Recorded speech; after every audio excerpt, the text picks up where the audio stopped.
let's set up gateway load balancing protocol between R3 and R4 across the network 10.1.43, or not across. Let's set up gateway load balancing protocol between R3 and R4 for the 10.143.0/24 network. Global configuration mode, interface, gigabit Ethernet, 0/0. Command is GLBP.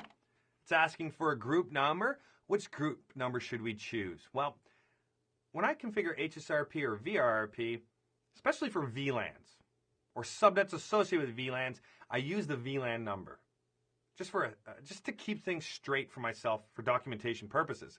Well, in this case, I don't see a VLAN number, so I'm going to use an octet within that IP address that is going to keep it unique enough so I can document it and keep all the different GLBP groups separate that I might have.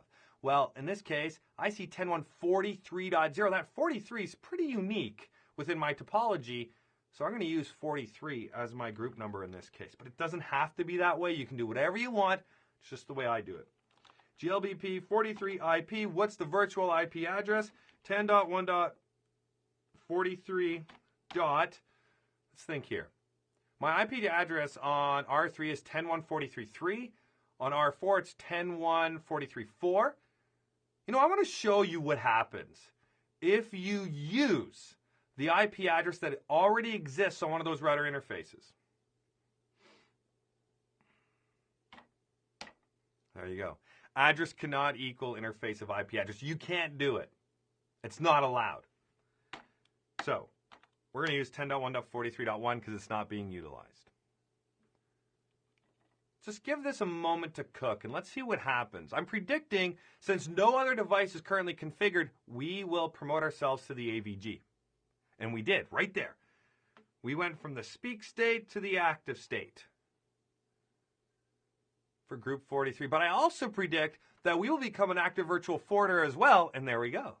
We are AVF number 1 for group 43. We went from the listening state to active. What else do we want to examine here? Well, preemption. Let's set up preemption because we want to make sure that if for some reason this device ends up with a better priority or so on and so forth, it can become the AVG. Preemption is disabled by default. There's really no need to have it off. Might as well enable it. That way there you can implement GLBP features and services and you can have successful failover back and forth if required. So let's recap. We are currently the AVG for group 43 and we are AVF number 1 for group 43. Let's go over to R4 and we are going to force R4 to become the AVG. So how can we force R4 to become the AVG? We will have to give it a higher priority. So let's set that up first. Let's type in GLBP, group number 43, priority, we'll say 110. We also want to make sure preemption is enabled so we can take that active or AVG, active AVG role away from whoever currently has it and become the AVG. And now let's set up the IP address. We said it was 10.1.43.1. Let's let this cook. We should become the AVG because we have the higher priority and preemption's enabled. There we go. We are the AVG for group 43, but now we need to become the AVF as well. We need to have the ability to forward. So let's find out, are we AVF1? Are we AVF2?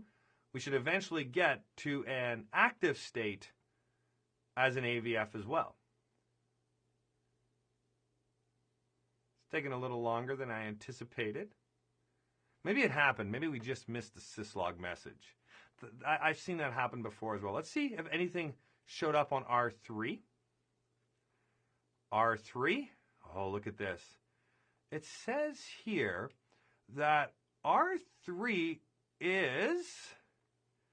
We have a little bit of flapping going on here. Notice that for group 43. We were the forwarder. The AVF number 2, state listen, active. Now we're back in the listening state as forwarder 2. Oh, there we go. Here we go. It took a little while for them to sort things out.